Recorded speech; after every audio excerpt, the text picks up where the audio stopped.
Hello guys, welcome to connect with Shruti. இந்த vlog கொஞ்சம் volt vlog தான். பட் இன்றைக்கி தான் டைம் கிடச்சிச்சு. வடபழனி கோயிலுக்கு நான் போனது.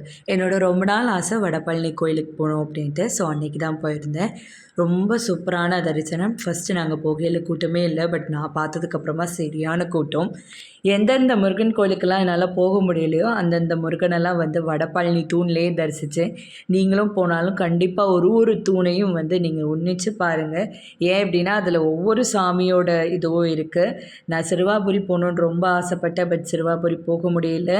அதை வந்து சிறுவாபுரி முருகன் அந்த தூணில் பார்த்ததும் அவரை காலை தொட்டு நான் வந்து கும்பிட்டேன். அது எனக்கு ஒரு மாதிரி ரொம்ப பிளெஸ்டாக ஒரு மாதிரி ரொம்ப புல்லரிச்ச மாதிரி இருந்துச்சு. அது மட்டும் இல்லாமல் பழமுதிர் சோலை பழனியில் உள்ளது அண்ட் ரொம்ப இதுவான மருதமலை எல்லா முருகருமே அந்த தூணில் இருந்தாங்க. ஒரு மரம் இருந்துச்சு. அந்த மரத்தில் வேல் இருந்துச்சு சுற்றி. குழந்தை இல்லாதவங்க தொட்டில் கட்டுறது. ஸோ அதை போய் தொட்டு கும்பிட்டுட்டு வந்தது ரொம்ப எனக்கு ஒரு மாதிரி ரொம்ப பிளெஸ்டாக ஃபீல் பண்ண மாதிரி இருந்துச்சு. கோயிலில் பொங்கல் கொடுத்தாங்க பிரசாதமாக. சூப்பராக பொங்கல் வாங்கி சாப்பிட்டுட்டு ஸ்தல வரலாறு எல்லாம் படிச்சுட்டு கோயிலை 3 ரவுண்ட் அடிச்சுட்டு நான் எங்கள் அம்மா என் அக்கா பசங்க 4 பேரும் சூப்பராக என்ஜாய் பண்ணோம் வடபழனி கோயிலில். வடபழனி கோயிலை விட்டு வெளியில் வரவும் நம்ம ஜவ்வு மிட்டாய் வச்சுருந்தாங்க. எனக்கு இந்த கிளாப்பிங் டால் ரொம்ப பிடிக்கும். ஸோ அவங்கக்கிட்ட போயிட்டு ஜவ்வு மிட்டாய் வாங்கிட்டு எனக்கு இதை வீடியோ எடுத்துக்கிட்டுமா அப்படின்னு கேட்டேன். எனக்கும் இதை பண்ண ரொம்ப ஆசையாக இருக்குது அப்படின்னு சொல்லி கேட்டேன்.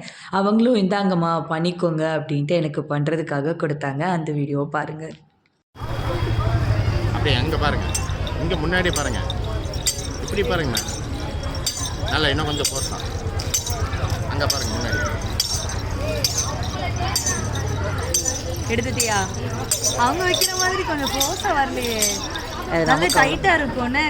ஸோ எனக்கு இது பண்ணது ரொம்ப ஹாப்பியாக இருந்தது. ரொம்பவே பிடிச்சிருந்துச்சு. நான் ரொம்ப சந்தோஷமாக இருந்தேன்.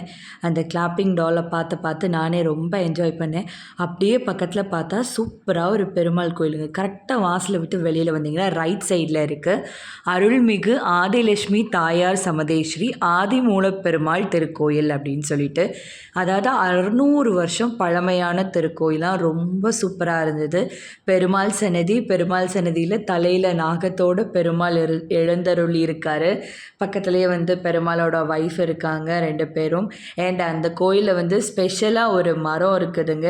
வேப்ப மரமும் ஆலமரமும் சேர்ந்தது. அதை சுற்றி நிறைய தெய்வங்கள் இருந்தது. குழந்தைக்கு ரொம்ப முக்கியமாக சொல்லக்கூடிய சந்தான கிருஷ்ணர் இருந்தது. சந்தான கிருஷ்ணர் தான் நான் உங்களுக்காக ஃபோட்டோ எடுத்திருக்கேன். அது மட்டும் இல்லாமல் சங்கடம் தீர்க்கும் விநாயகர்னும் அருள்மிகு தாம்பத்திய நாக தெய்வம் அப்படின்னு ஒரு தெய்வம் பார்த்தேன். அப்புறம் கர்ப்பரக்ஷாம்பிகை அப்படின்ட்டு பார்த்தேன். ஸோ எல்லாத்தையும் சுற்றி வணங்கி கும்பிட்டுட்டு தாயார் சன்னதியும் கும்பிட்டுட்டு திருவடியும் பார்த்துட்டு அதையும் தொட்டு கும்பிட்டுட்டு ரொம்ப சூப்பராக இருந்தது. என் கையாலேயே கிருஷ்ணருக்கு துளசி வச்சேன். இந்த கோயிலையே எழுதி போட்டிருக்காங்க குழந்தை இல்லாதவங்க என்ன பண்ணணும் அப்படின்னு. நீங்கள் வடபழனி போனீங்கன்னா கண்டிப்பாக இந்த டெம்பிளை விசிட் பண்ண மறந்துடாதீங்க. ரொம்ப சூப்பராக இருந்துச்சு.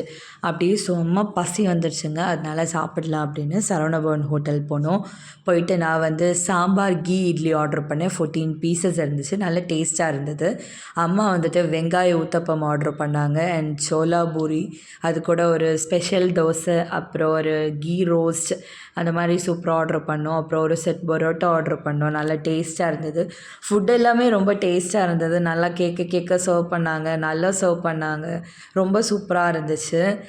நான் இந்த ஹோட்டலில் ஆல்ரெடி சாப்பிட்ருக்கேன். ஒரு மேரேஜ்க்காக வந்தப்போ மத்தியான சாப்பாடு சாப்பிட்ருக்கேன். டின்னர் வந்து இன்றைக்கி தான் சாப்பிட்றேன். காஃபி இல்லாமல் எப்படி? ஸோ காஃபி சாப்பிட்டோம். லாஸ்ட்டாக கிச்சடி பார்த்ததும் கிச்சடி ஆசை வந்துருச்சு. கிச்சடியும் சாப்பிட்டோம். இதெல்லாம் சாப்பிட்டா பில் வராமல் இருக்குமா? டேஸ்ட்டாக இருந்தது. பட் பில்லை பாருங்கள் 913 மட்டும்தாங்க அப்படின்னு சொல்லணும்னு ஆசை. பட் அப்படி சொல்ல முடியல. 913 கொஞ்சம் காஸ்ட்லி தான். பட் ஓகே, பசிச்சிச்சு, சாப்பிட்டோம். சாப்பிட்டு கேப் போட்டு அப்படி வீட்டுக்கு கிளம்பியாச்சு. ஸோ வீட்டுக்கு போயிட்டு நல்ல ரெஸ்ட்டு. இப்படி தாங்க போச்சு என்னோடய வடபழனி vlog. பிடிச்சிருந்தா லைக் பண்ணுங்கள், சப்ஸ்கிரைப் பண்ணுங்கள், லைக் பண்ணுங்கள், கமெண்ட் பண்ணுங்கள், ஷேர் பண்ணுங்கள். தேங்க்யூ. சப்ஸ்கிரைப் பண்ண மறந்துடாதீங்க.